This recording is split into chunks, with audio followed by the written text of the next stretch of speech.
जो खोया है उसका गम नहीं, जो पाया वो किसी से कम नहीं। जो नहीं है वो एक ख्वाब है, मगर जो पास है वो लाजवाब है। हेलो फ्रेंड्स, जय Shri Krishna, Radhe Radhe. Welcome back to my channel. मेरा नाम है सुनंदा। आज हम कहानी सुनने वाले हैं एक चोर की, जो एक बार महात्मा जी से मिला। तो महात्मा जी ने कहा, प्रभु की भक्ति किया करो, नाम लिया करो।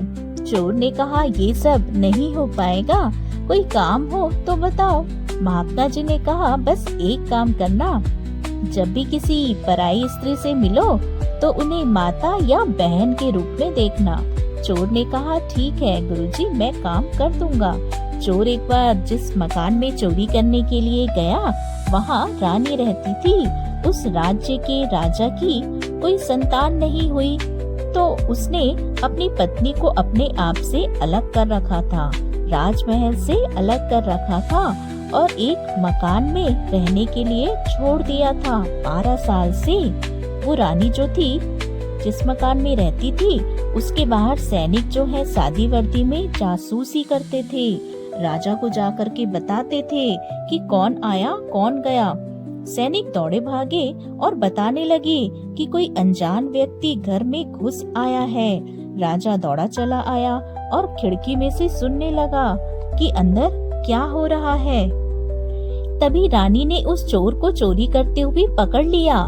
रानी उसे डांटते हुए कहने लगी कि ये क्या हरकत है। चोर ने कहा, मुझे क्षमा करना, बस सैनिकों को मत बताना। रानी ने कहा, ठीक है, मैं किसी को नहीं बताऊंगी और मैं तुम्हें बहुत सारा सोना चांदी दूंगी, बस मेरी एक इच्छा पूरी कर दो।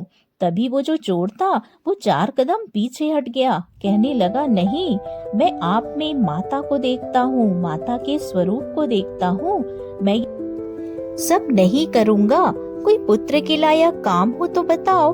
रानी बड़ी प्रभावित हुई। तभी राजा अंदर चला आया सैनिकों के साथ और उस चोर को पकड़कर राजमहल ले गया। राजा ने कहा, मैंने पहली बार इतना ईमानदार चोर देखा है, बताओ क्या मांगना चाहते हो। उस चोर ने कहा कि मेरी वो माता जो वहाँ उस मकान में रहती है, आपने जिन्हें राजमहल से अलग कर दिया, उन्हें वापस ससम्मान ले आओ।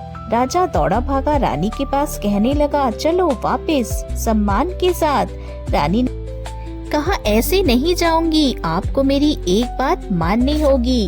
वो जो चोर यहाँ चोरी करने आया था, जिसने कहा कि मैं आप में अपनी माता को देखता हूँ, मैं भी उसमें पुत्र को देखती हूँ, उसे आप भी पुत्र मानिए।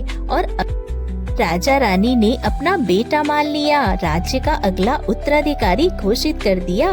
एक चोर जो महात्मा जी की सिर्फ एक बात मान करके अपनी नीयत में सुधार ला करके चोर से युवराज बन गया। अपनी नीयत अच्छी रखिए, काम अपने आप अच्छे होने लगेंगे।